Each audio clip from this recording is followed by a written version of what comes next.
Take 2. I'm actually kind of glad I messed up on the reading because I was doing a lot of gibberish. Hey guys, this is Emerald and Topaz by the Masked Brev. It's a Midoriya Izuku X Toga Himiko fic, and I got permission for this a while ago, but they didn't answer me until a little while after I made the comment under the video, so I didn't know at first. It has 6 chapters. Honestly, I'd rather just make a longer video than do them separately.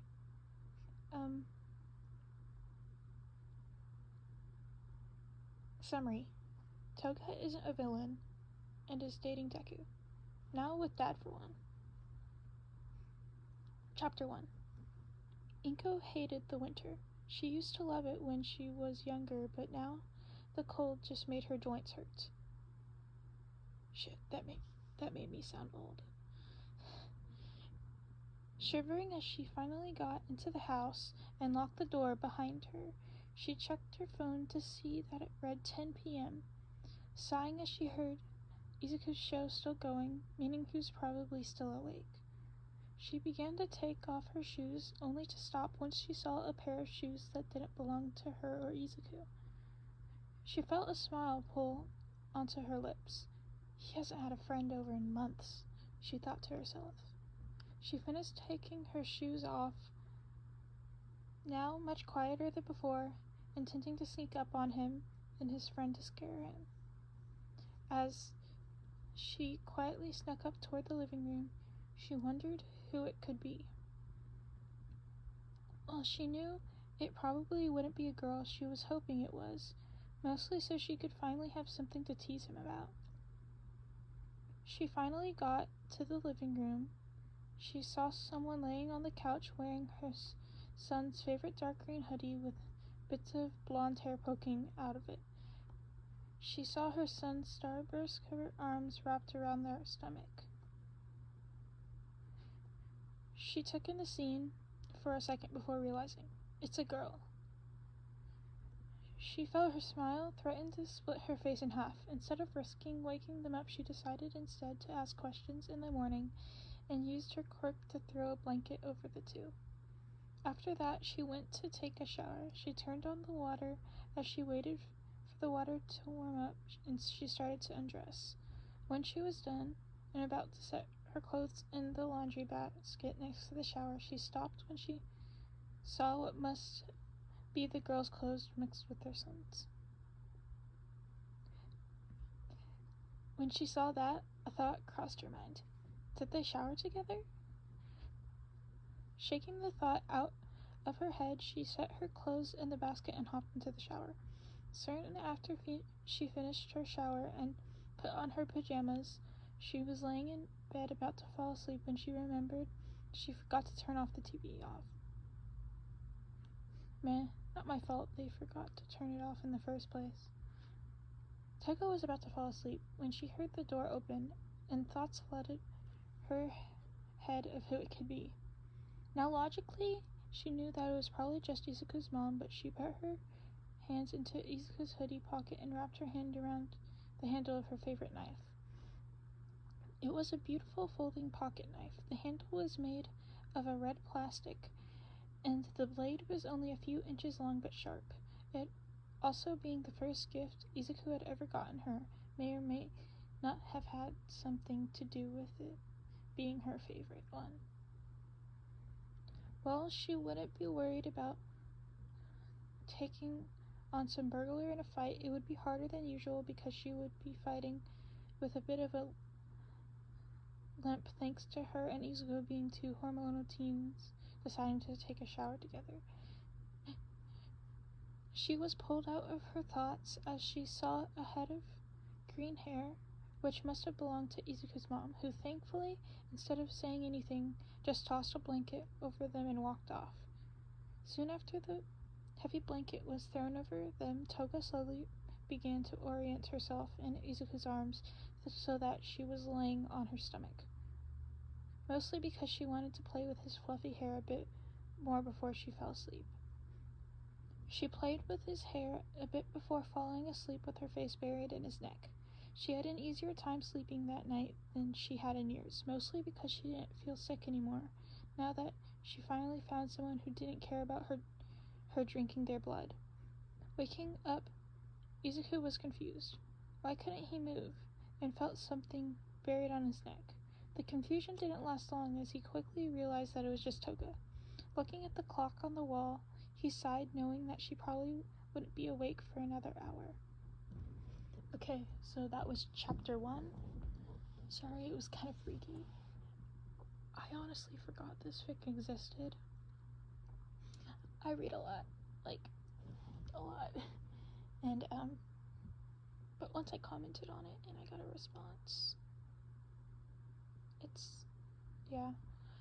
The thing is, I saw that there was the response. The other fics that I commented on around the same time, still haven't gotten a response, so I just kind of X'd out of those tabs. So if you got a comment from me and you responded multiple months later, I'm sorry. I'm not gonna be podficking that unless I see it again. But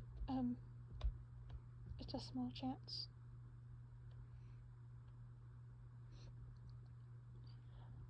Chapter 2. Summary. A wild villain appears.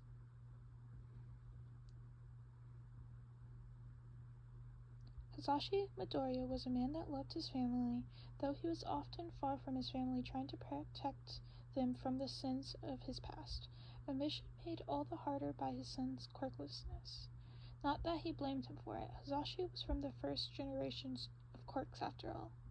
In the early generations of quirks, they were more recessive genes like blue eyes, but his son always had something off about him, like when you look down a dark alleyway and you see something that isn't there. A small idiocy sitting just behind his a small oddity just sitting behind his blank quirk factor. He sometimes used his quirk to look into his son, but couldn't find a quirk. Though none of that mattered currently, as he, the boogeyman of the underworld, felt sweat pouring down his face as he held his daughter's hand standing just outside of his apartment. "What's wrong, Daddy?" his new daughter said, looking up at the man curiously. "Nothing, Ari. Are you ready to meet your mother?" he said in a sweet tone, something that would have given All Might nightmares. Ari, however, looked happy, so happy she could explode. Yes, yes, yes, she said quickly while hopping up and down in excitement. "All right, get ready," he said before knocking on the door. When he heard a click of the door unlocking, he was prepared to be greeted by his son or wife, but not some blonde girl with cat-like topaz-colored eyes and a smile that reminded him of a snake wearing his son's favorite green hoodie. "Daddy, who is that?" Ari asked, quickly hiding behind his leg. "Don't worry, sweetie. I'll figure out in a second," he said out the side of his mouth before turning to the mysterious blonde in his son's hoodie, who he was now realizing smelled like blood and had some drying in the corners of her mouth. A horrible thought sprung into his mind for a moment, but he pushed it aside. "Excuse me, is Inko Midoriya here?" The blonde looked at him confused for a minute before some kind of realization dawned on her face. "You must mean Izu's mom, right? What's it to you anyway?" It had been him from a year ago. He might have taken her quirk for something like that, but he was a changed man now. "Well, she's my wife for starters, and who are you anyway?" Before he even asked, he felt his lips pull into a small smile. "I mean the nickname, her wearing his hoodie, the fact that she looked oddly tired for it being noon. It painted a certain picture that was hard to ignore. His son had a girlfriend. I'm Himiko Toga. You must be Mizu's dad, right? Hey, Himiko." Who was at the door?" said a familiar voice that was rounding the hallway corner, causing his smile to rise, seeing his son's emerald eyes that always reminded him of Inko's. Hizashi's smile dropped once he saw that his son didn't have a shirt on. Thinking quickly and using that old magician's quirk he got a century ago to make a shirt teleport himself on his son.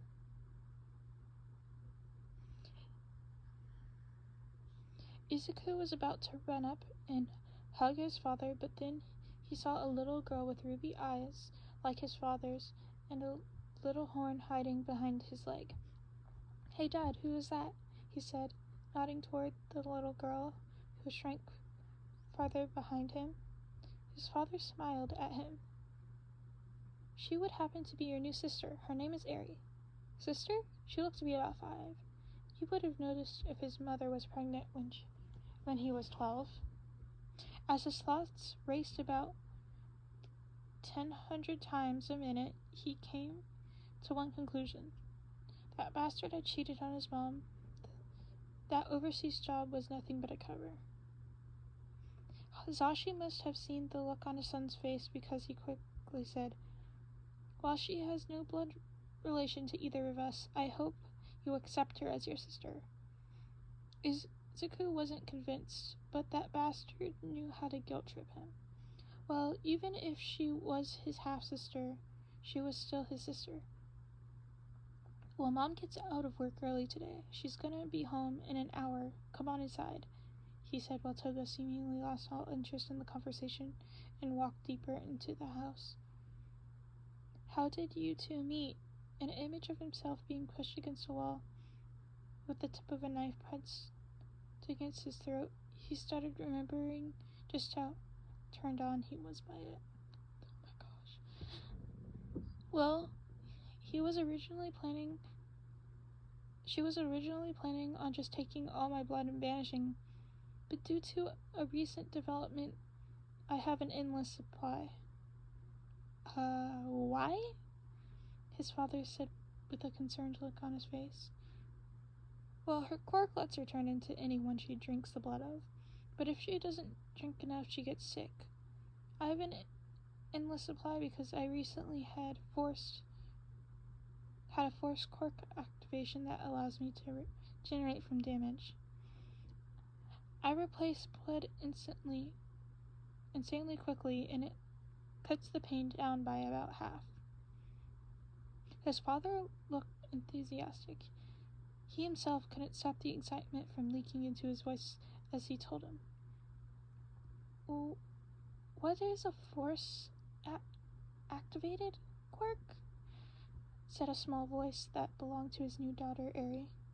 "Well, when a quirkless person goes through something really scary, they can sometimes get a quirk. It's really rare, though," he said with fascination clearly in his voice. "Say, how fast can you regenerate someone?" He looked back to his father. "Well, I can regenerate from my arm being gone from the elbow down in about 3 seconds.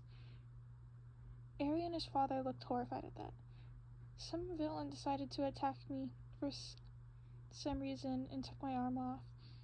And if this villain happened to be named Katsu Bakugo, no one had to know. Well, I hope you beat his ass for that." He was cut off by a flick to the forehead. "Oh, what the fuck was that for?" He was cut off by another flick. "Stop swearing in front of Eri. You're gonna corrupt her," he said with a shit-eating grin. Again, kind of freaky. Didn't realize that. But that was 2 chapters, and it's only 14 minutes long. So, that's not too bad. I find this kind of interesting. It is a ship that I see. It's not the most popular ship. I've seen less popular, but also, like, now that I think about it, I'm pretty sure I just read the first chapter when I originally read this. So, I don't know any of this, which is actually kind of a fun thing. I don't know. Chapter 3. Eri Midori liked her new daddy a lot more than her old one, even if he looked scary at first without a face. He was still nice. He didn't even look as scary after he told her to use her quirk on him. He also had red eyes like her. He also had said that her quirk wasn't a curse, which she wasn't sure if she believed yet, but he was nicer than Overhaul and hit him really hard. Miss Toga looked scary, and she smelled like blood, which made her feel sick, but her eyes were really pretty yellow, her second favorite color behind red. She was also a vampire? So Eri didn't know what to think about her. She also didn't know what to think of her new older brother. At first, he didn't have a shirt on, but then he did. So she came to the most logical conclusion. He must be a magician. He looked really mad when he learned that she was his sister, but looked fine a few seconds later, and he had a really cool quirk. But how he got it sounded really scary, like how Overhaul got blood from her. It was funny when he tried to get Daddy to stop swearing, even though she heard worse before. Can I get an apple? She would have asked Daddy, but he was at the store to get stuff to make dinner for Inko. I'll get you one, Miss Toga said as she got up from the couch. She had taken off the green hoodie and had a pretty pink, purple, and blue shirt that said "Buy or Die" on it. She came back a few minutes later with green apple slices on a plate. The apple slices were cut to look like little bunnies. Thank you, Miss Toga, she said when she was handed the plate, only for Toga to spin around and stare her in the eyes. Don't call me Miss. Makes me sound old. Or Toga. I don't really like my family name. Just call me Himiko. Himi? Huh? I can't say your name without stuttering, so Himi, she said with a blinding smile. Her brother, Izuku, pulled out his phone and started doing something on it with a smile on his face. She didn't think anything of it, which she should soon realize was a mistake.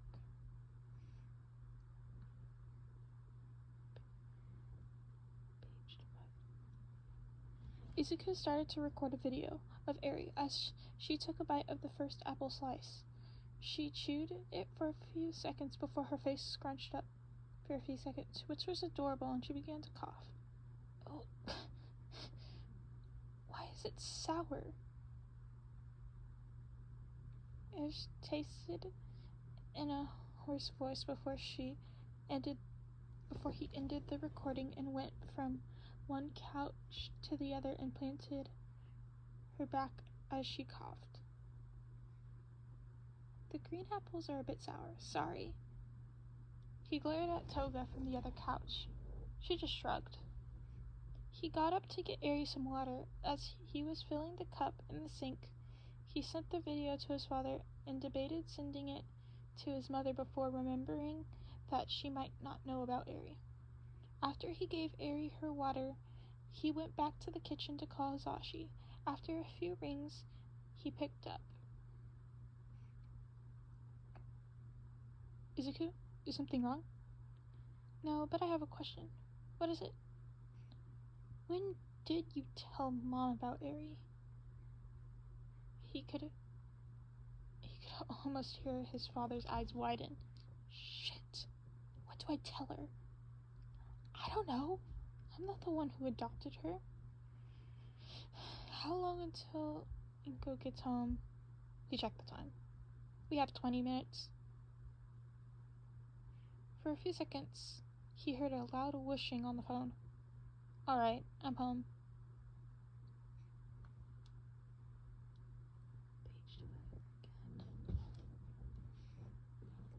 As Inko got into the house, she smelled something amazing. Izuku must be making something.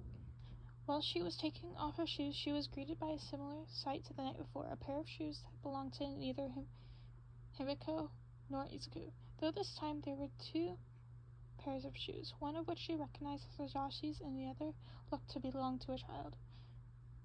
While she was focused by the kid's shoes, she was too excited at the prospect of her husband being home for the first time in 5 years.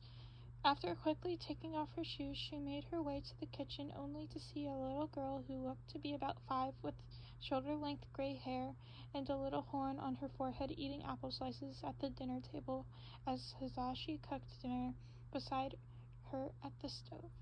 "Hey, Hisashi, who is this?" she asked. He spun around when he heard her voice with a surprised but happy smile. "That would be our new daughter."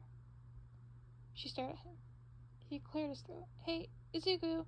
Izuku, who was already walking over from the living room, just grabbed the handle from his and shooed him away as he began to focus on the soup bubbling away in the pot. "How about we talk in our room?" Hisashi said as he held out his hand to her. She took it with a giggle and walked into her room with him. Okay. That was chapter 3. So, I forgot to say something, but, I'm not using my normal microphone. Instead of having my earbuds in and my microphone, I have a headset on, like a Bluetooth headset. I forgot I had these, but I've had these for multiple years. So yeah, I tested it before I started recording and it sounded normal, but, we'll have to see, I guess, because it sounded, like, pretty clear.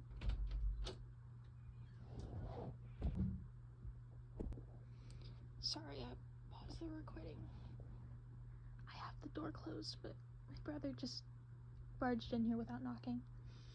And now he's in the bathroom, which has like a joined wall here. You won't hear him peeing or anything, but you might hear like the sink or something. Anyways, chapter 4. The summary on this is kind of more like a notes. I'd consider it a notes instead of a summary, but I'll read it anyway. Summary. So I will be retconning, whatever that word means, something for the first time. Toward the end of Himiko's section in chapter 1, it said that she didn't feel sick anymore. In case you couldn't tell, I have no idea what I'm doing. So now Himiko has insomnia until she drinks enough blood. That's the summary. I've been reading all the other summaries, and I know it's not really a summary, but I thought I'd read that.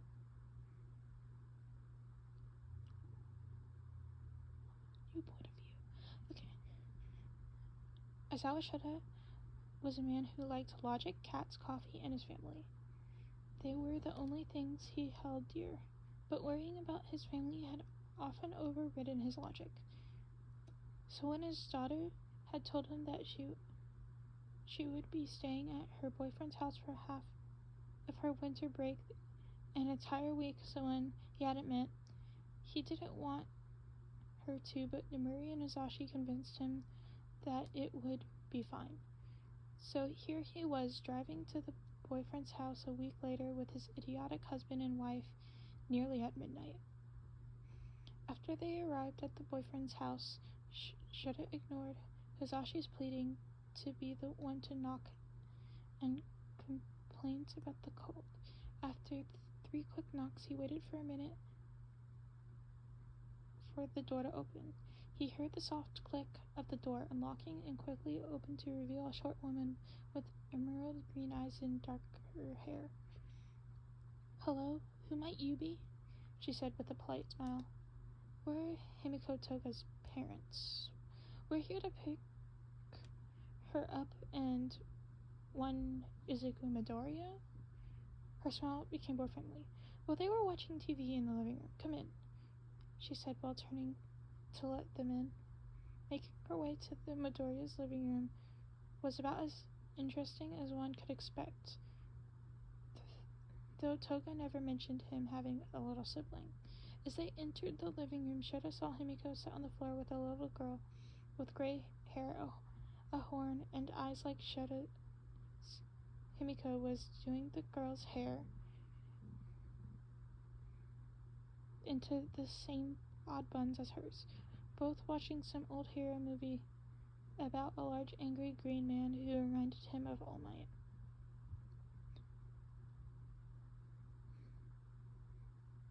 The boy who must be Izuku sat on the floor next to them, petting a small black and white cat. It took all of his self-control not to reach out and pet it.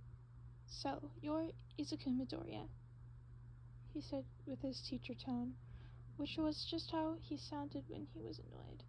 Himiko spun around with the girl still in her lap, who he was now realizing had scars covering her arms and legs. "What happened to her?" he asked, already assuming the worst. "Mizu's dad saved little Yuri here from an abusive situation." When he saw the barely contained fury on the Midoriya's faces, he felt inclined to believe them. He would still get the detective to confirm it, though.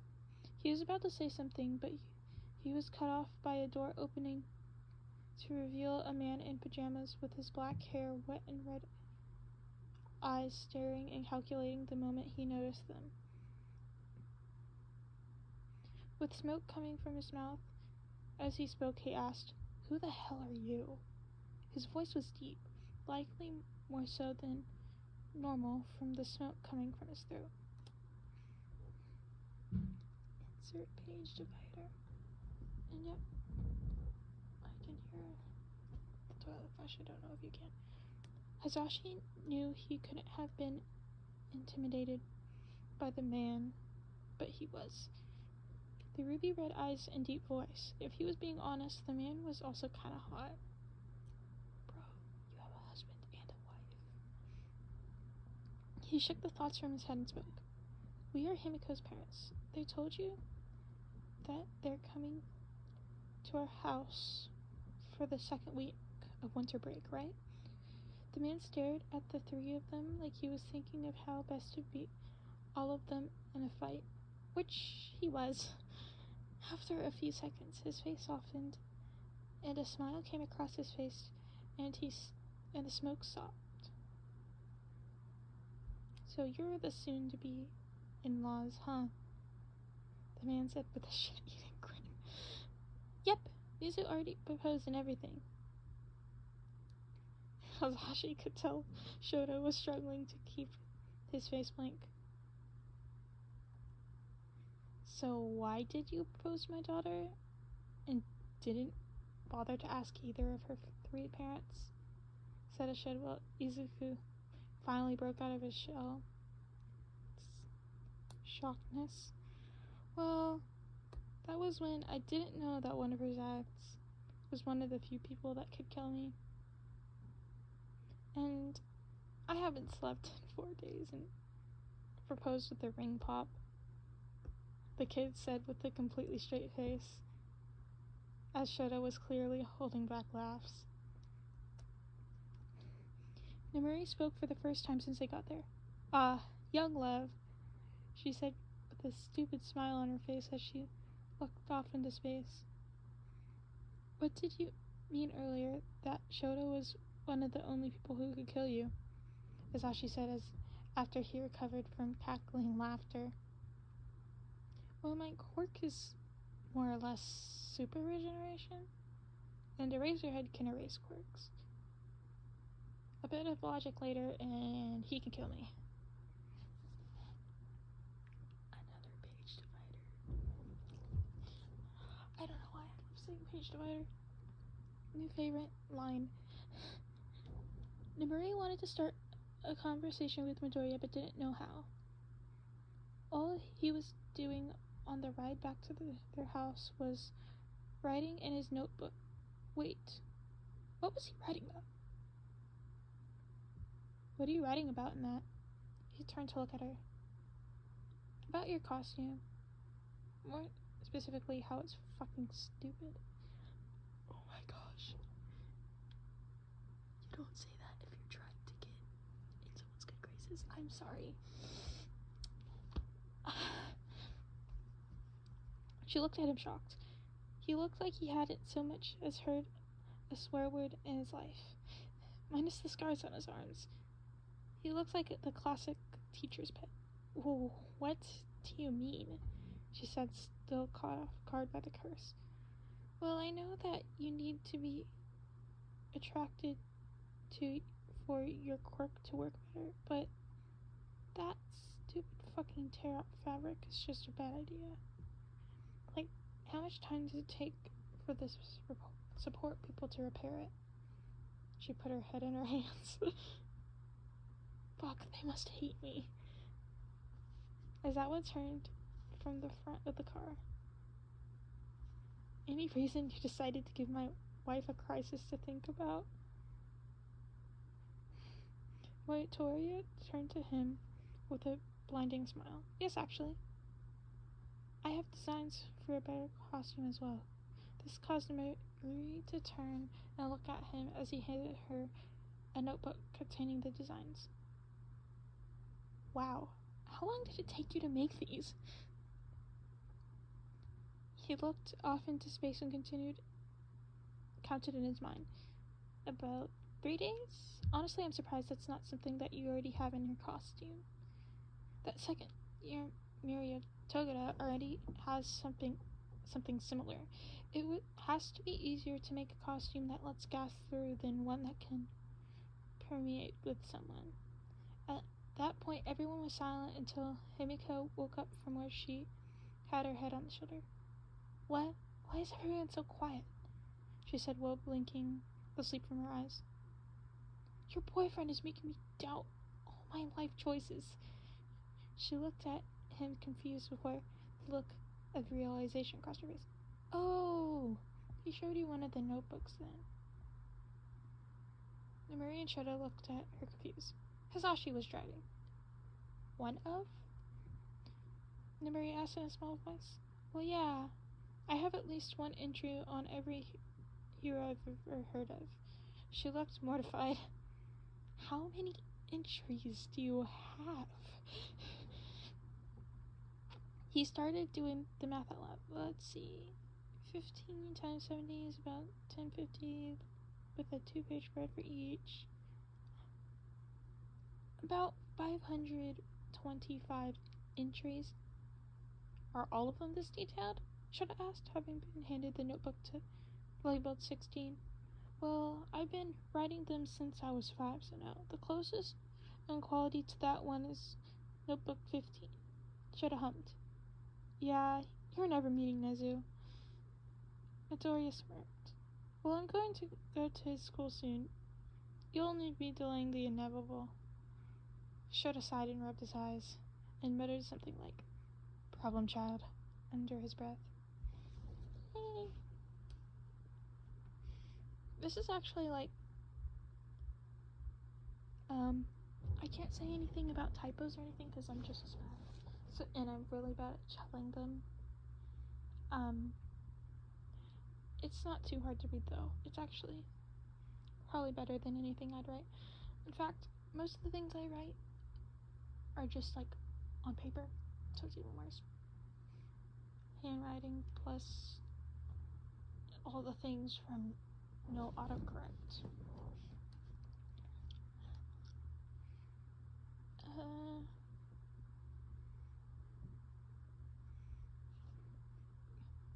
Chapter 5. Summary. The longest chapter so far. Ooh, it says see the end of the chapter for notes. Do they have notes? There is some. Okay. Walking into Himiko's house, Midoriya had no idea what to expect. Her parents had 3 parents with semi-clashing personalities. She knew they probably had a cat or 2, but Yamada and Kayama were more the type to own a dog. But then again, he was shaken from his thoughts. Mizu, you're mumbling again. Himiko half whined while shaking him. He would never admit it, but he almost jumped out of his skin.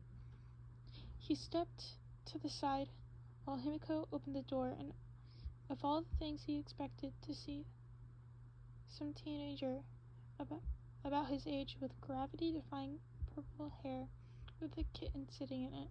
Wait, why was there a cat in his hair? Guys, it's a Shinzo sighting. I love Why do you have a cat in your hair? Didn't mean to ask that out loud, but go off, brain. The guy looked at him for a few seconds before looking up to his hair confused, which became a fond annoyance. Damn it, Glam. How'd you get up there?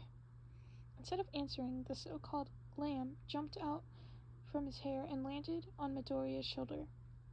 As he looked at the cat, he realized it had yellow fur on most of its body except the eyes, which had black fur that made it look like he had massive eye bags. It also had blue eyes and little black collar. He was about to ask about the cat, but it meowed at him. No, not a normal meow. This one seemed like it was yelled into a microphone an inch from his ear. Ow, what the fuck was that? He yelled as the cat jumped away, right over to the adults who were just getting inside. Oh yeah, that's his quirk, Himiko said to his right. Wait, he has a fucking quirk? Yeah. Name's Shinso, by the way. Who are you?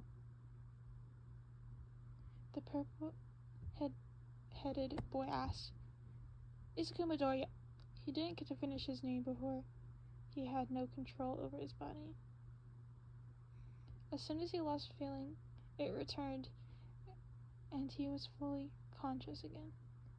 Sis tells me you like to study quirks. Let's see how much you get from that, Shinso said while walking away. Unbeknownst to Izuku, he was panicking and going to his room. He didn't have time to think about the new quirk as Himiko grabbed his wrist and practically dragged him to her room, closing the door behind her. He was about to say something when he heard a handful of meows coming from the direction of her bed. He turned to look for the source of the sound. He saw a scarred, fat old calico, who he recognized. Kairiko? I hope I said that right. At the mention of his name, the cat started walking over to him. Holy shit, you're still alive? He asked while giving him scratches behind the ears. He looked a lot better than the last time he saw him. Yeah, and he's 13 in a month, Himiko said while bouncing up and down on her feet. Though she looked tired, Kairiko lost all interest in them and walked to the door and began meowing until he was let out. Midoriya sighed and walked over to the door. Kairiko ran with surprisingly agility for such a fat cat. Midoriya barely had time to close the door before Himiko launched onto his back. If he hadn't been holding onto the doorknob, he would have fallen over. Once he had gotten his balance back, he let go of the doorknob and began slowly walking backwards to her bed. Once he was at the bed, Himiko got off, but kept her arms wrapped around his neck. He turned in her arms and kissed her. As he wrapped his arms around her lower back to pull her closer to him and deepen the kiss. PDA. After what felt like minutes, they pulled apart. As they were catching their breath, Himiko pulled them back into her bed and got into another kiss. Page divider. Yeah. Shinso had always been an insomniac. Sometimes it caused problems with his past fosters, but now 2 of his parents had insomnia as well, so they would have no room to tell him to go to bed. He has come to terms with his insomnia. He was fine with the lack of sleep. What he wasn't fine with, however, was hearing his sister having sex in the next room. At least they were trying to keep it quiet, but they had been going for... He looked at the clock. 2.5 hours, and he couldn't FaceTime his boyfriend without hearing them. After a while, he gave up on just keeping his headphones up loud and waiting for them to stop.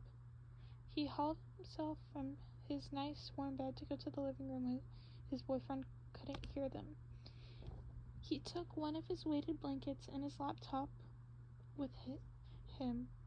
Once he was all suited on the couch with his laptop, and he stopped to count them. 4 out of 5. Not bad. Glam always did his own things anyway. He the call button. It rang for about 5 seconds before his boyfriend answered. Hey, Hito, what took you so long to call? I thought you fell asleep on me. Hito's smile grew as his stupid boyfriend laughed at his own joke. Instead of saying anything, he just admired him. His dopey smile, his yellow eyes, and his blonde hair with a black streak going through it. God, he loved Dinky. Yeah, sorry about that. My sister's boyfriend came around and they've been fucking in the room next to me for the past 2.5 hours. Didn't feel like calling you, but them moaning in the background. Dinky choked on air. Fucking what? Shinto burst out laughing at his boyfriend's reaction. He hardly cursed. Yeah, it feels like punishment for the last time you came over. Dinky blushed remembering what they had done that night. He shook the thoughts away. So, you just laid in bed listening to your sister getting fucked to room over, and it took 2.5 hours for you to suck it up and walk to the living room? Okay, yeah, that sounds weird. In my defense, I thought they would have been done in like 20 minutes, not like 3 hours. Also, can we stop talking about my sister getting fucked? Yeah, he had been the one to bring it up with, whatever. Yeah, sure. Also, when can I come over again? Winter break ends in like a week, and I want to see you. His boyfriend half whined. Shincho just smiled. Probably tomorrow if you want. He was turning his headphone volume while he said that to prepare for the incoming screech he was prepared for this time. The sad part was that Dinky got too excited and sucked all the electricity from his laptop, ending the call. Shincho just sighed and opened Netflix. Might as well finish my show. At least that's what he thought before he heard his mom walking up to him. Probably what tomorrow? She asked. Shinzo just gave him an awkward smile. Kaminari was wondering when he could come around again. She stared at him. You know he can come over whenever, right? You turn 18 in 7 months. She gave a wink. Just make sure to wear a condom, she said, walking away to the kitchen and giggling, leaving Shinzo to watch his show and blush. About 2 hours later, he heard a door open to reveal Midoriya and Hibiko walk out of their room, both in pajamas, and stumble off to presumably take a shower. Sorry, if you can hear my brother, I'm extremely sorry. He's yelling at our dog. Anyways, page divider. Himiko smiled as she buried her face in Mizu's still damp hair. Sure, she felt like she wouldn't be able to walk tomorrow, but that was a problem for future Himiko.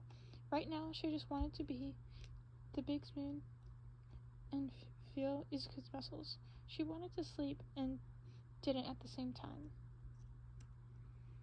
Hey Mizu, why did we go? That was like 4.5 hours this time, but not before. She could practically feel him blush.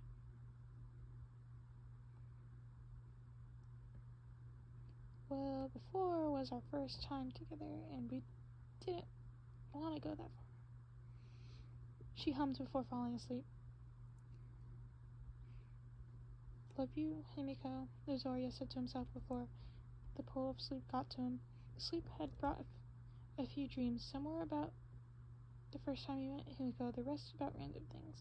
As per usual, waking up was worse than falling asleep, but this time it was made better by waking up in Himiko's arms. He took his phone out of his pocket and sighed when he saw the time. 1:30 in the afternoon. He decided to kill time waiting for Himiko to wake up, talking to a few of his friends on Discord. Hero hopefuls or whatever. 1:32 p.m. Green Goblin, Midoriya. Guess what? Rockhart, Kirishima. Bro, you haven't been online in a week. What happened? 10-volt commentary. Yeah, I thought you abandoned us. Why were you radio silent anyways? Green Goblin. Well, first my girlfriend came over for the week. Then my dad came back for the first time since I was 12. And I have a baby sister now, I guess. Bondage is fun. Sarah. Damn. Also, does your girlfriend want to be a hero too? Green Goblin. No, but she wants to be a nurse though. Rock hard. She still saves people. Add her to the chat. Green Goblin. Can't. She's still asleep. 10-volt. Why is she asleep? You finally lost your virginity? Green Goblin. No, that happened last week. Green Goblin. Shit, she's waking up. Talk to you later. Notes. If you have any idea on what I should do in the future, please let me know. Okay. This was kind of freaky. A lot of people like Kamen Rider Shinso. I personally don't like it that much, but it's whatever. This was chapter 5, so there's another chapter.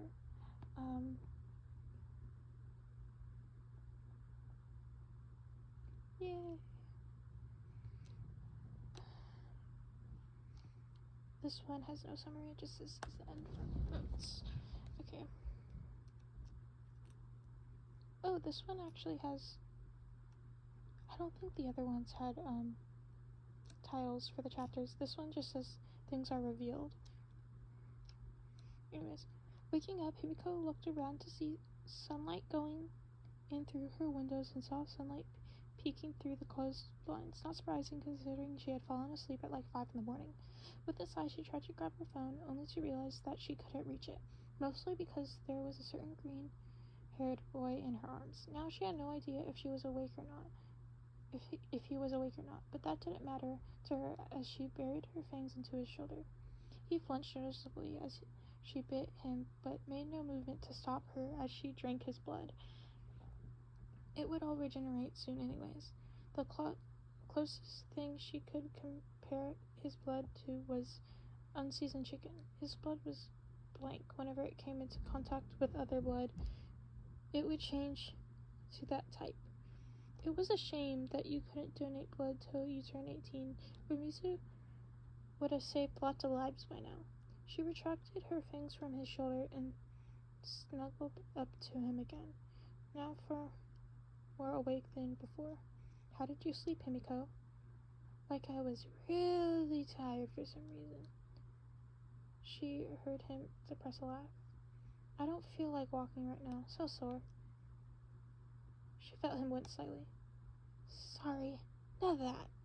It came out louder than she thought it would. They both winced.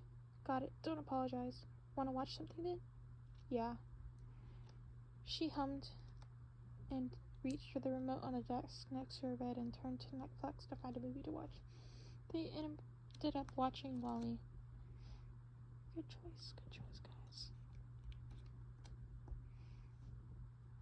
Mizu cried at anything emotional as per usual, but Himiko would admit that she nearly cried a few times because how the fuck does one make such a clear body language between a metal box and an egg? Well, it didn't matter now because the move is over 200 years old and just ended. Well, I guess we should get going then, huh? She nodded into his shoulder. About 5 minutes later, they walked out of the room together. The first one they ran into was a small black cat. Who is this one? Izuku asked, then bent down to pick it up. That's Ari. She watched him nod as the mild-mannered cat took a spot on his shoulder like a feline parrot. We all need one of those. How many cats do you have? 5? He just looked at her and nodded. So, I have 2 more to meet then? He asked with giddiness in his voice. She nodded before continuing to walk toward the kitchen, albeit slightly slower as to not make the cat want to jump off Mizu's shoulder. Page divider. Nemuri was smart, there was no denying that. She was a teacher after all, but she wasn't good at puzzles, and Izuku Midoriya was a puzzle to figure out. He seemed like a good kid from what she could tell, but there was a lot of information in his notebook that wasn't available to the public. There were ways on how to best exploit any weakness she had, But then there are ways on how she could fix them and how she could improve her costume. She still needed to get to Majima about that. So she just had to wait for a chance to speak to the boy alone. A sigh escaped her lips as she got back to reading reports. She didn't get much done, though, before Himiko and Midoriya walked into the kitchen together. She suppressed a small smile as she signaled them to come over to her. Himiko, could you feed the cats? The blonde sighed and walked toward the cat's food. Midoriya was about to follow her, but Namuri stopped him and almost immediately regretted doing so. The kid froze like he had been accused of a crime. Yes? What are your intentions with Himiko? The kid's features immediately relaxed. He looked back to make sure that Himiko was out of earshot. I was actually going to talk to you about that. He took a deep breath. I want to marry Himiko. Well, he said it quickly. She still understood. Alright, but why talk to me in particular? She was keeping her composure somehow, even though she was just told that this boy wanted to marry her daughter. Well, Mr. Yamada would scream most likely, and Mr. Aizawa would not give me an actual answer. Murray nodded. That is how it would probably go if he asked either of them. Why do you want to marry her? The kid stared off into space for a few seconds before looking her in her lapis eyes. She didn't like him looking in the eyes. It made her feel like she was under a microscope, her very minute movement being analyzed. I love Miko. I realized that I did about 2 months after we started dating. And about 4-ish months ago that I wanted to spend the rest of my life with her. Namiri nodded again. I won't give you my blessing yet. Not that you need it, but something tells me that you want at least one of ours, right? The kid nodded, still not taking his eyes from hers till that point. Ask me again later, alright? The kid nodded and walked off to where Himiko's note was. Notes. The notes are the same as last time, it just says asking for ideas. That's all that there is, actually.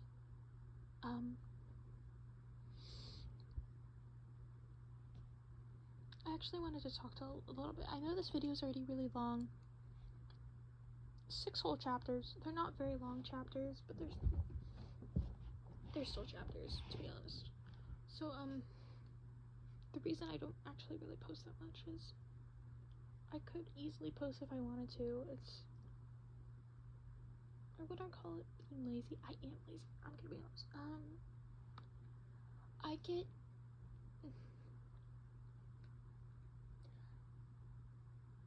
like,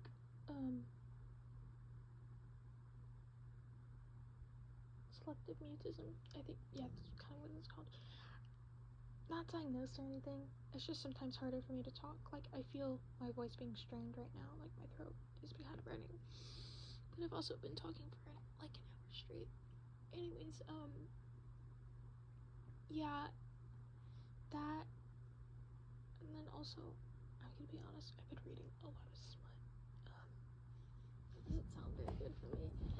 But I've already established that that's not something that I'm willing to post. And for good reason. I know there's gonna be 18, like under 18 plus people that read that kind of stuff. That's normal for teenagers. But I don't want to be a part of the problem. I am.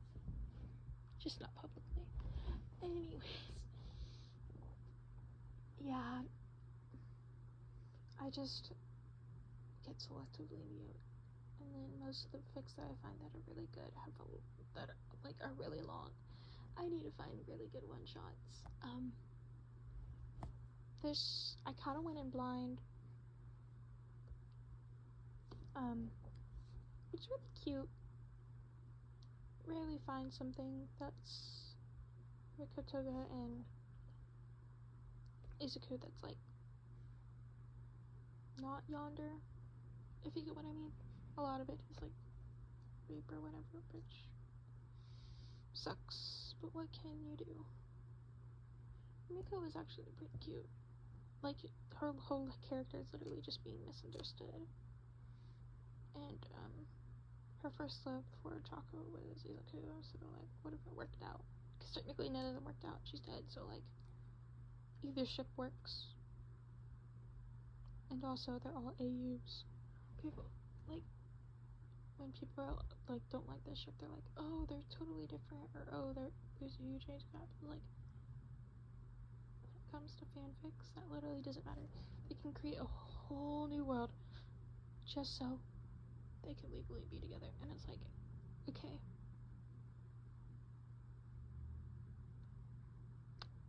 Your argument. Yes, okay. They can be good.